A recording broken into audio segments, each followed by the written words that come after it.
What's going on, people? Welcome to the United Stand. I've got another interview for you lot again, man. I'm catching up with Mr. Andrew Cole. What you saying, man? How you getting on? How you doing? Yeah, all good flicks.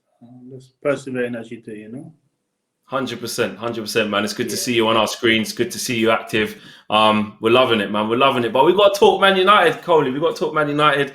Do you know what? The Paul Pogba thing wasn't even top on my agenda, but since we're there, naturally, like you said, there's a lot of people wanting him at the club and virus. This is that. He's this. He's that. Is he committed? All of that stuff. But it's coming up to near the end of the season where he's going to go into his last year.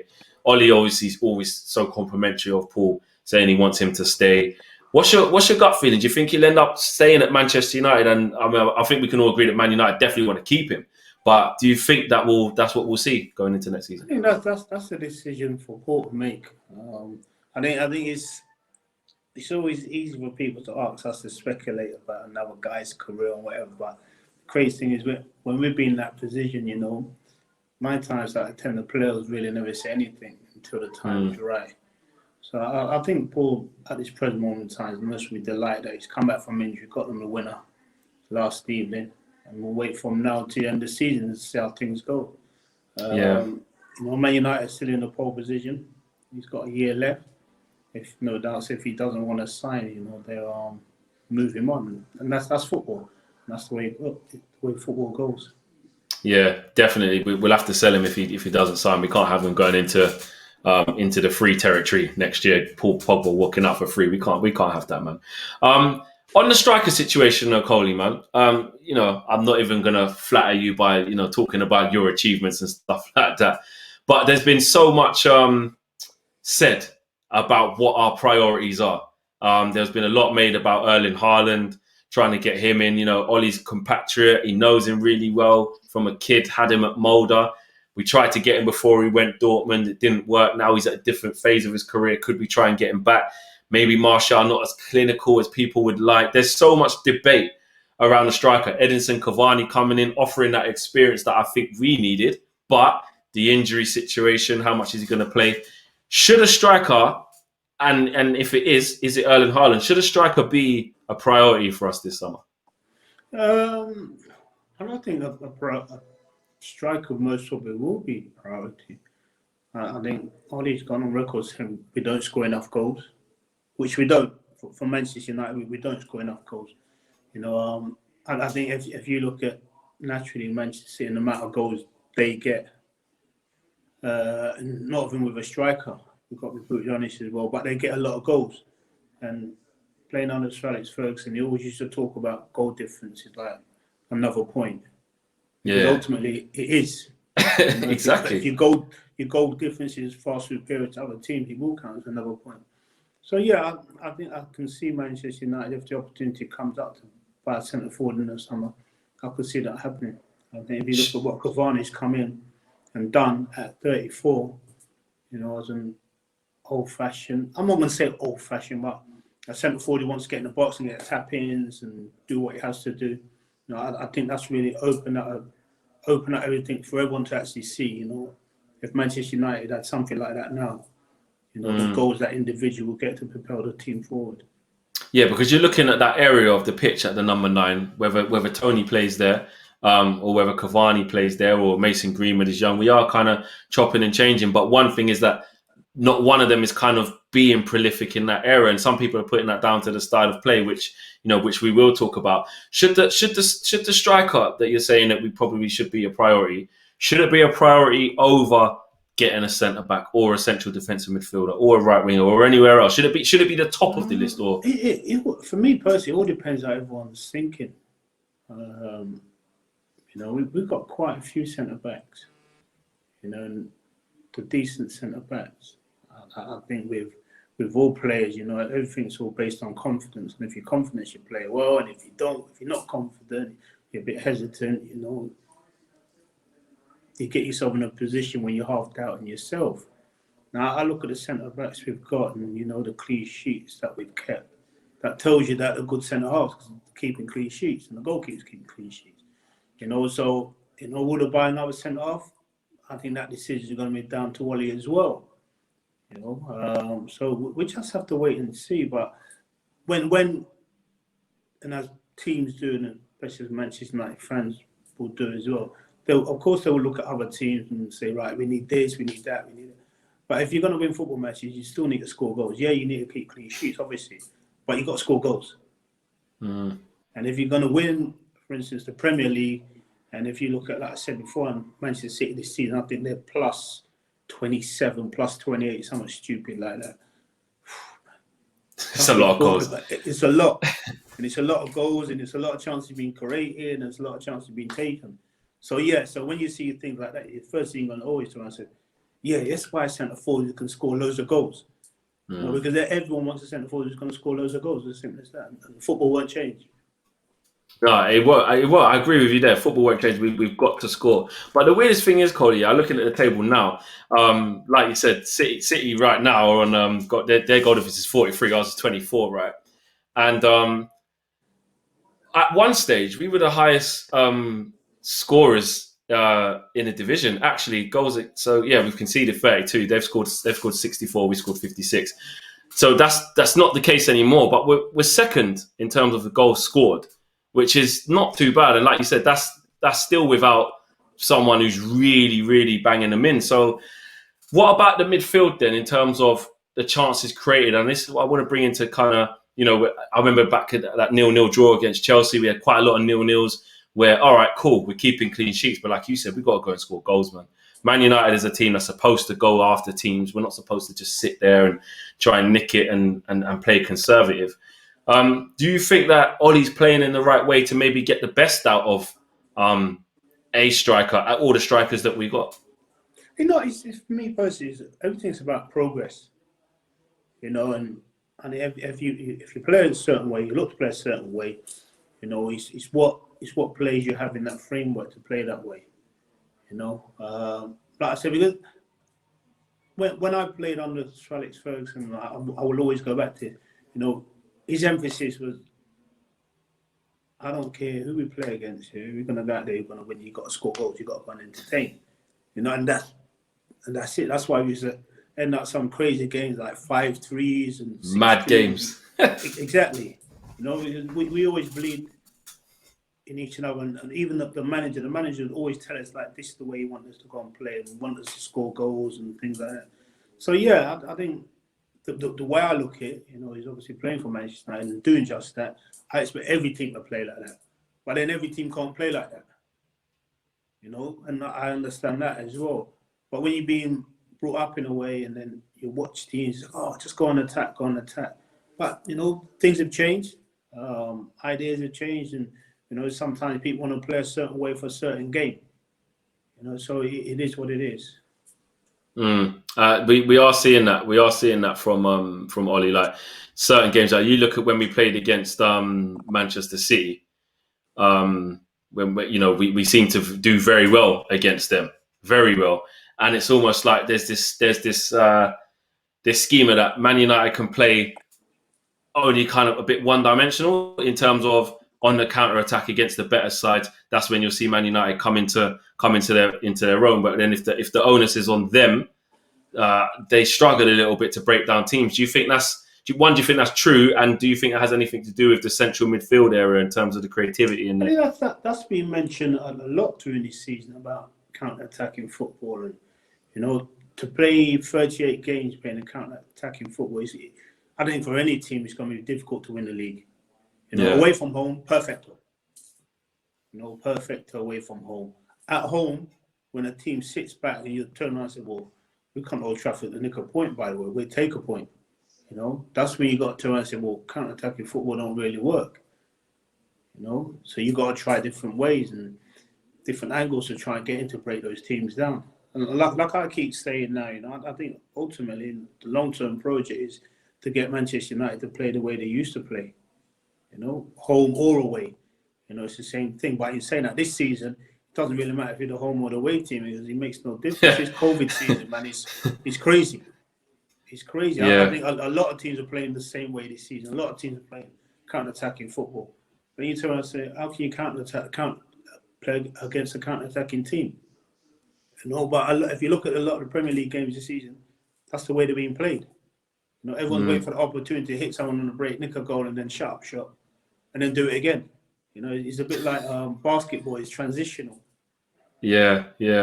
We are seeing that, but then you see like a City, like you said, they just play the same way because they're just there, aren't they? With Pep, they're just so well drilled. They play the same way no matter what, which actually helps us when we play against them because they don't change anything. They don't go, right, Man United are going to sit in, so let's be a bit more conservative. Let's not commit men forward. Let's not leave spaces in behind. They play the same way against us every time. Exactly.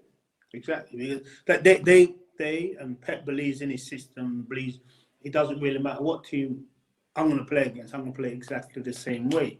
And ultimately, once you have that philosophy in mind, and if you say, I don't care who it is, you know, Barcelona done it for many, many years. They don't really care who they play against. How many men that an individual, a team will put behind the ball, they will play exactly the same way, you know. And that's what I look at. Like, if you're going to implement whatever plan it is, and you're going to stick with it, you can't do it for like 6 games and change it for 6 games. You know, you just got to get on with it. Yeah, for sure. And, you know, you keep talking about, obviously, you know, when you played under Sir Alex and that's what we used to do. Like, we didn't go places and, like you say, I'll tell you what, like, yeah, don't get me wrong, you rock up at Anfield, first 10, 15 minutes, keep it tight. You know, you've got to play your way into the game, but it's a battle, it's a bit different. We didn't go places saying, boy, we're playing against so-and-so. Let's try and keep this, you know, 0-0 and nick it or something. That just didn't run.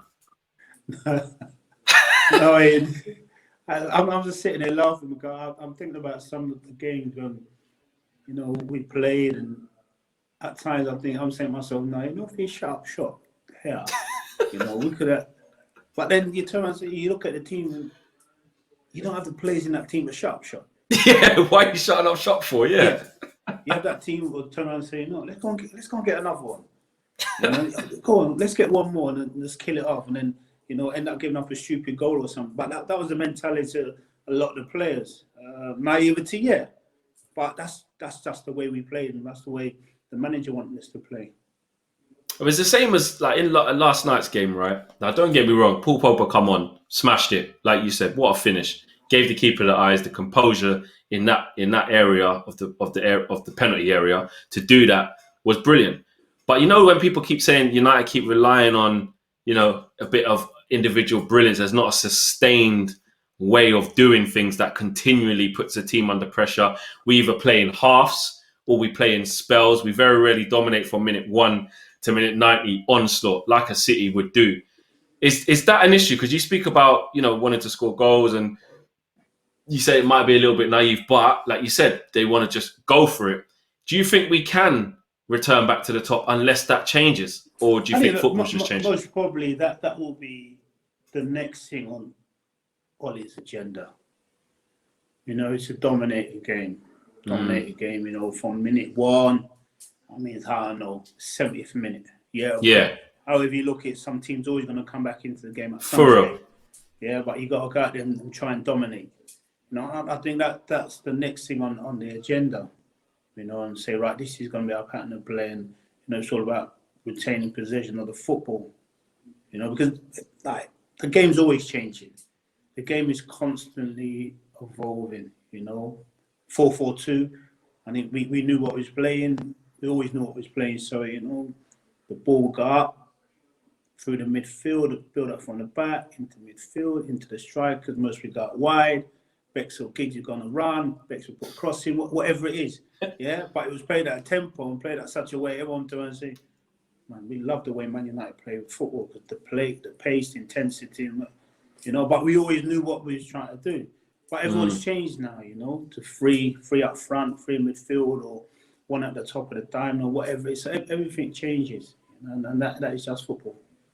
Yeah, I think it is definitely different times. It's like when you look at it now, what would you say is probably the biggest ingredient missing from this Manchester United side? And it's difficult to compare it to your era, because you could have names you're saying there when you're like, yeah, you know, I just pop it to Keno, you know, Bex whip it in, you know, Giggs on the other side there. Yeah, Dennis Irwin might be bombing on you, like Neville coming back. It's a different thing. I get that. But in terms of what do you think the team's lacking most to get there, what would you say? I was listening to O's comments yesterday. Was it yesterday or the day before about winning trophies about a manager's vanity? Oh yeah, what did you think? It's not about a manager's vanity. It's just like players. Players get judged on their performances. Goal scorers get judged on their goals. Midfield players get judged on how they play midfield. Managers will be judged on their performances and what their team can achieve, and that's never going to change.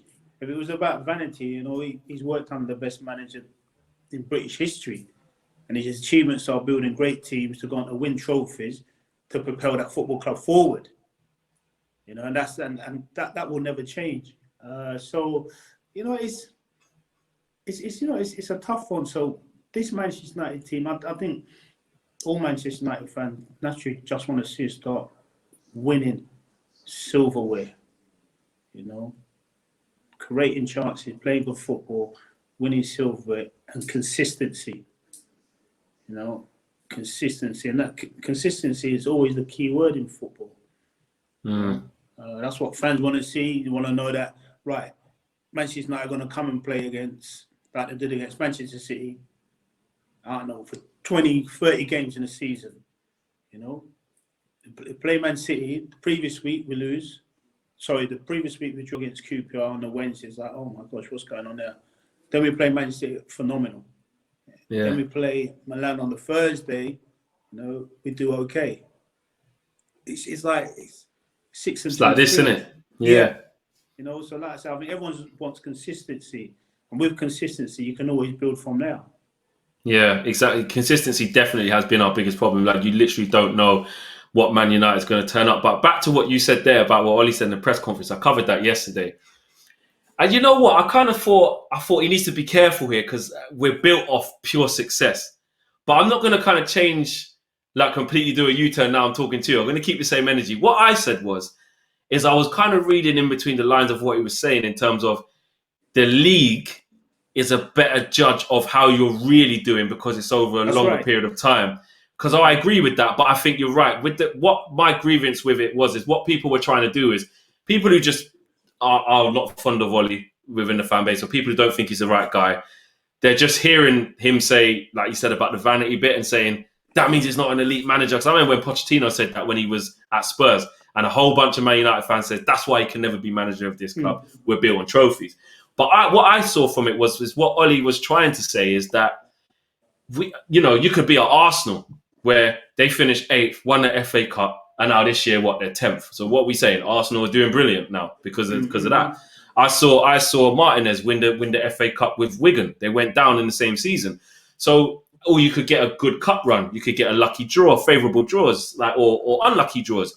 It's not really a true representation of where you're at. But then I think it's somewhere in the middle because you need to be able to compete and show intent to win these trophies. But your league form still needs to be good.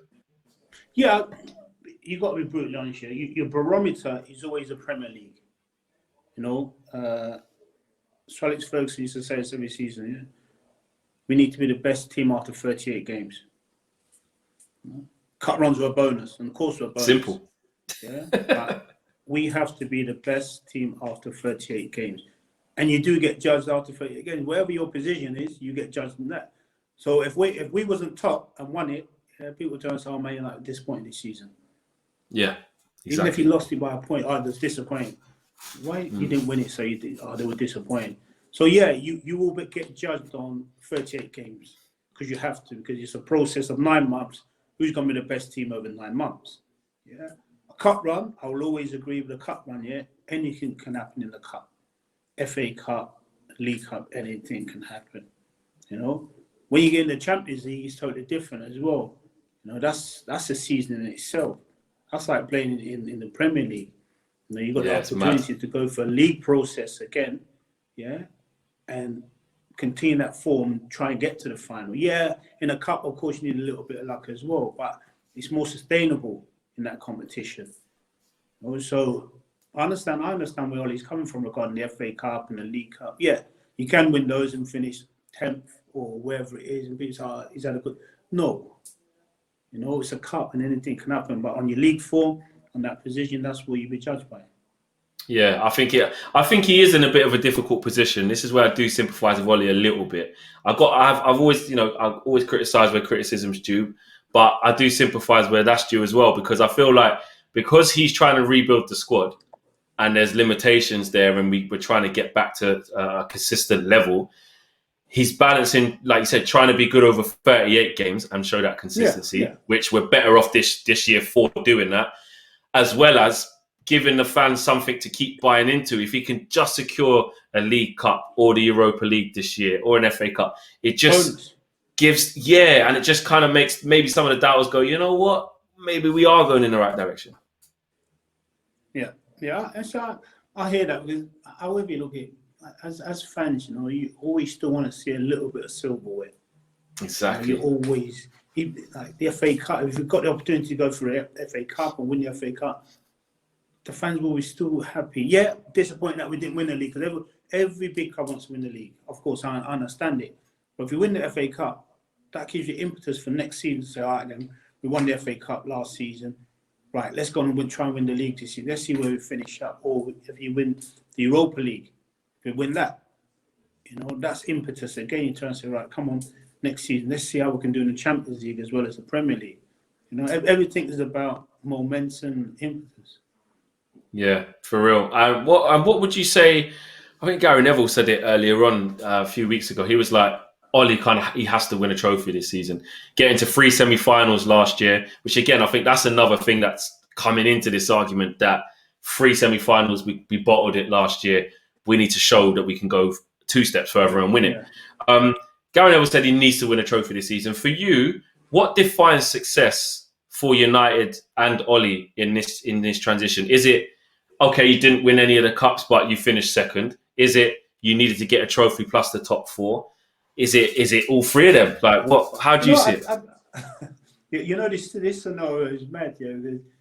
At least this is that kid scenario. I mean, and you grow up with the same thing. Oh, no one remembers who finishes second. And now if you look at it, no one doesn't. I mean, who won the cup final in such and such? Oh, they won it. Who did they play? I can't remember. But it don't matter because they didn't win. It is a little bit like that. Get to the semi-finals. Everyone's like, we got to the semis, but we didn't win. So everyone wants to forget about it, because as far as we look at it, it's not progress. Same. It's usually what usually comes out. Anyone can get to a semi. Because you didn't get to the final. And I think I was fortunate never to lose a final. But if you listen to quite a few of the guys I played with, they always used to say, to lose a semi is worse than losing the final. Because you didn't get to the final to lose it. It seems to hurt more that, we got to the final. Got to the semis, got knocked out. But, do you imagine if we got to the final, at least we'd have got to the final. And that's the kind of talk it is. So, I think this season it would be nice for us to get to the final. I'd really love if we could get to the final. Get to the final and fingers crossed, win it, but there's still a lot of hard work to be done. Yeah, there is. I agree with you there. No one remembers who was in semi-final in the lead up to it. Even finals sometimes, it's like, but who did they beat? Something like that. Exactly. I can't remember. Can't remember. Players don't want that. The Olympics finals, Who's the fastest man in the world? For instance, Bolt. Who comes second? I don't know. And I don't care. Because that's what we do. It's like, second, it don't really matter because he's the number one. Football to a certain extent is exactly the same. So like I said, fingers crossed we can get to the final and win a final. And then everything changes, perceptions change. It's interesting you said there as well. You never even lost the final. Look at that. They're just sitting there chilling. Say, I don't even know how these lot feel. That's the little bit of luck you have. You're playing a final. You're fortunate to go on to win it. It's the greatest feeling in the world. When you lose a final, I don't know what it feels like, because we'll speak to like some of the boys, like when I was playing like gigs and whatever, lost them. It's like, oh man, it's like, and then you turn and say to yourself, wow man, do you imagine in that position that you lost the final, and then you're looking at another team raise the cup and whatever. I know it feels. I remember when we played West Ham we lost the league last day. I was absolutely devastated. Oh man, I remember you having chances in that game as well. You were so close to scoring as well. I remember that. I never felt so flat in my entire footballing career. Just in general, I was like, man, this feels. This is horrible. I hate this feeling. I remember just the way I felt, and I felt like this all through the summer until I went back for pre-season. Like I don't want to be in that position again, you know. And that's it does happen, unfortunately. But you know, I'm not saying you get used to it, but you kind of like can deal with it a little bit better. I remember that game. You know what? Yeah, that game, that was the year Blackburn won the league, innit? And that's right. Yeah. Do you know what the funniest story about that is actually as well? When I was that young, so that was, I think, the year I started supporting Manchester United. I was about 8 then, right? And I had that season on video. And you know, you get that, oh, you're from London, you're a glory hunter and that. And this is my story because that's my mum bought me a VHS video of a rerun of that season because she thought she saw I was getting into football. And when I played it, obviously, we'd lost. But that's what made me actually support the team because I just loved that journey and the players. Eric was in there. You know what I mean? I was like, who are these guys? Who are these guys? And it was actually, I remember getting to the end of that video and I remember the chances that you had in that game at West Ham. We just couldn't hit the back of the net to get to win the game. And I remember thinking, wow, look at what we're trying to do. And that's when I fell in love with Man United. It's so weird actually that you pick out that time as a real low point for you. But that's when I started supporting us. My first ever real down at the highest level. And I'd never been to it before. Firstly, from my career was always like up. Yeah. And like, kind of like hit the brick wall there. It was a horrible feeling. Horrible feeling. Yeah, it is. But with, you know, when you got your first bit of silverware, and this is kind of bringing it back to the current day of why it maybe is so important, what do you think that would do for this set of players like under Ollie and Ollie as a manager to get his first piece of silverware at this level in this country? That gives you that hunger. I mean, when I won my first title with Manchester United, I mean the pleasure it gave me and just how proud I felt. You know, like I want more of this. I mean, I definitely want more. And I think when the players do have the opportunity to go on and win the Premier League, you know, the guys who have never won it, you know, the feeling that they're feeling inside. Straight away, you're thinking about, next season. I'm looking forward to next season. I can't wait to go ahead and do it again. You know, and that's the craziest thing. When you miss out on it, it's a horrible feeling. So straight away, you're thinking about, next season needs to come around quick. I want to crack on again. And that's that winning mentality. And the more you have that mentality, you know, the better you feel. And once you got it amongst your teammates as well, you know, you propel yourself forward, definitely. Yeah, for sure. And lastly, Coley, obviously when you was there, you speak about what it was like when Sir Alex was there, and he's the don, isn't it? He's the boss. He's got so much say over what happens. And I just wanted to kind of ask you about the recent kind of structural changes that we've had, like John Murtough being brought in, technical football director, Darren Fletcher, technical director, etc., the coaching staff that we've got, Nicky Butt, Michael Carrick, McPhelan and whatnot, Kieran McKenna. With the way the club's going structurally, that was not something that was there when you was there in terms of making these appointments. But do you see them being effective? Do you see them impacting that's what change? It's all about, Flex. I think that's what it's all about. Trying to move to the next level. I was brought up in an old school era, man. In the old school eras, the manager made decisions on what players he wanted to who he didn't want. Basically, the manager made a decision on everything, from the kit, most probably on the washing powder and all those things, But the game's evolving, like I touched on earlier. The game is evolving, and I think with that situation, within time, we will see if it's worked or it hasn't worked. Everything's trial and error. You've got to give it a go. And if it works, fantastic. If it doesn't work, no doubt they go back to what they used to. But they're giving it a go right now. And to be fair, fingers crossed, everything works out and it works seamlessly. I think Fletch has been at Manchester United, played at Manchester United for a long time. He's well respected. So I think that'll be a good role for him. Yeah, hopefully. I just think I just want to see that level of progression. I look at how I know on a bit of a deeper level, which we probably don't know the full truth, but you had like Evra coming out and he kind of opened up the lid of how it was when he was approached, when behind the scenes how we conduct our transfer activity, and he left a lot to be desired for. And then you see Man United maybe making these changes. It's maybe their admission of saying, boy, you know what? We might need to kind of relick this and kind of do this a bit differently. And hopefully it works. But like you said, time will tell, because I don't even think we can judge it off this summer or just 1 or 2 transfer windows. We're going to have to see whether our transfer activity and the way we execute deals and get our targets in, we need to see whether that actually changes. That's right. And like I said before, time is the master in everything. It's like rebuilding the squad, trying to get the squad better, to really push on and try to reclaim, trying to win the Premier League. The way I look at things now is the Premier League possibly harder to win now, because more teams are involved to win it. It's not just like 3 teams; it's possibly 5 teams. Can win the Premier League now. So it gets harder. To close a gap on the best team, that gets harder. That's always going to be harder. Until the other team slacks off, or in our case, like the manager moved on and then transitional period comes, and look how long it's taken Liverpool.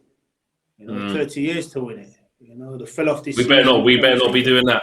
We better not be doing that. I don't believe we will be doing that. I think we're far from that. But I'm not going to sit here and say, next year we're going to win it. Because if I'm going to sit here and say next year we're going to win it, you look at me and say, come on, man, why are you chatting rubbish? Yeah. I always say, if whatever Manchester City win it by this season, how does that team chasing them close the gap to from 15 points one season possibly? Where'd you get those 15 points back the following season? You're going to have to play some real serious football, and whoever, Man City, Liverpool, they're going to have to play some terrible football for you to close that gap. And that's what happened with Liverpool this year. Yeah, exactly.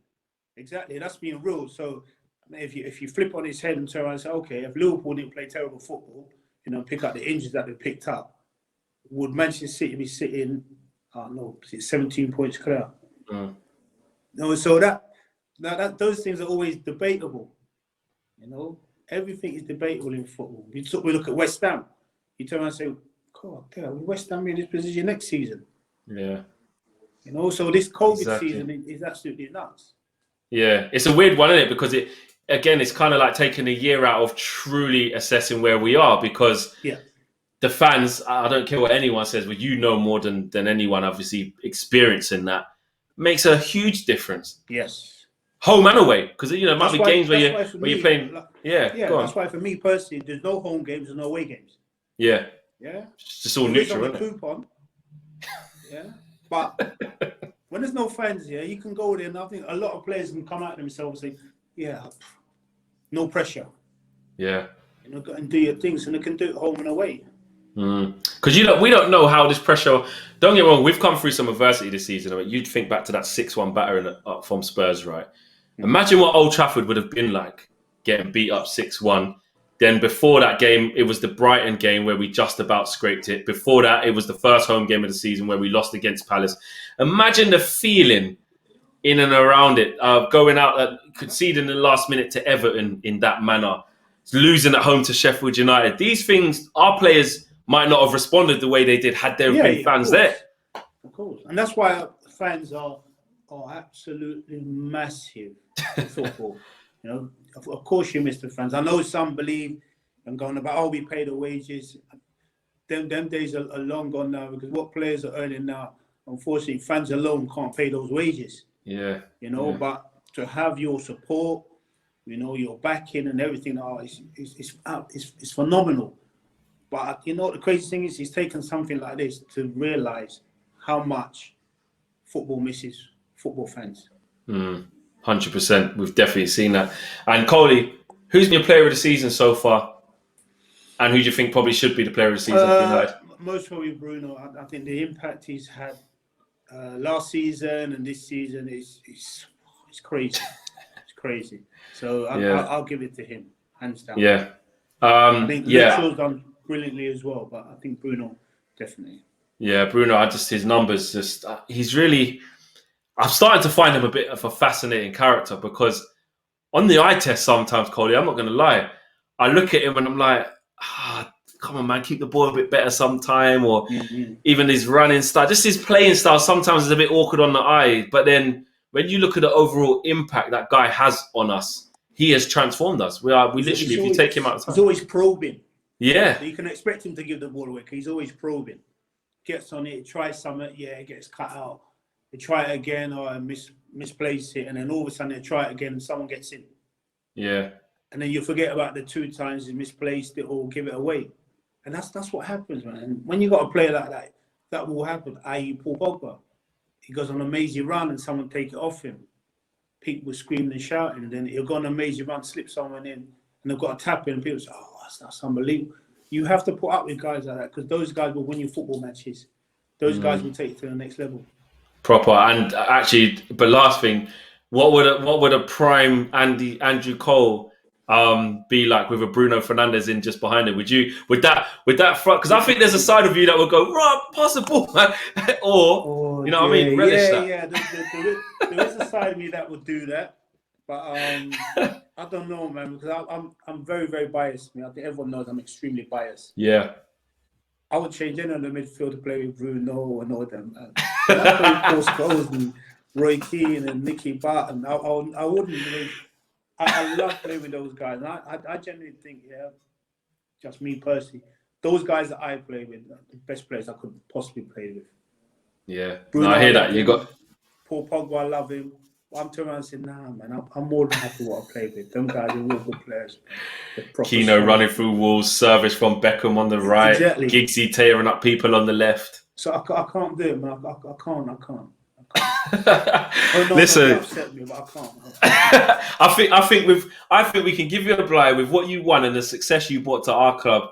I think we can all stand back and say, you know what, Coley, who are we to say? Because you're right. Like you say, you play with Paul Scholes, man. Come on. I mean, it's not even close. I keep saying, actually, do you know what? Sorry, this is the last thing. A lot of fans have been saying this to me because Bruno has come in and been so influential. Big up KG on this one. He says to me, right, and a lot of people say this, Bruno is a bigger impact at Man United than King Eric. Now you put what are you saying? I'm saying he has to win something yet, but what are you saying? Yeah, that's the way I would put it. I think, if he continues like this and Manchester United are going to win things, you can turn and say he's on par, but you got to win something. I'm saying it's not about the individual here. It's about what's his individual bring to his team to propel his team forward. Eric did that. Roy done that. The players that I played with, when Bruno starts bringing that to the party, Man United start winning the league again, or for instance, if this season they're going to win the cup, man, of course you got to laud him because just his presence. Yeah. Up until then, he's been brilliant, but I need to see some silverware. When I see that silverware, man, it'll slowly be moving up there, 100%. I agree. I just wanted to see what you thought, because a lot of fans are saying, because even players that have come and really won stuff at this club, like Ruud van Nistelrooy came in, unbelievable. When you look at what Van Persie done, even in that one season, I'm just saying the impact he came, bang, 30 goals, win you the league. Like, we're just discounting people who have really won stuff here. Yeah. And Eric was the spearhead of that. But it's all about opinion. That's what it is, guys. Thanks for watching, Coley. It's always good to catch up with you, man. No problems, man. Great to see that you got the book out. Great to see you on our screens. Great to see, you know what I mean, doing your thing and up and about. It's beautiful to see, man. So long may it continue, bro. Cheers, Flex. No worries, man. Thanks for coming on. Appreciate that. Nice one.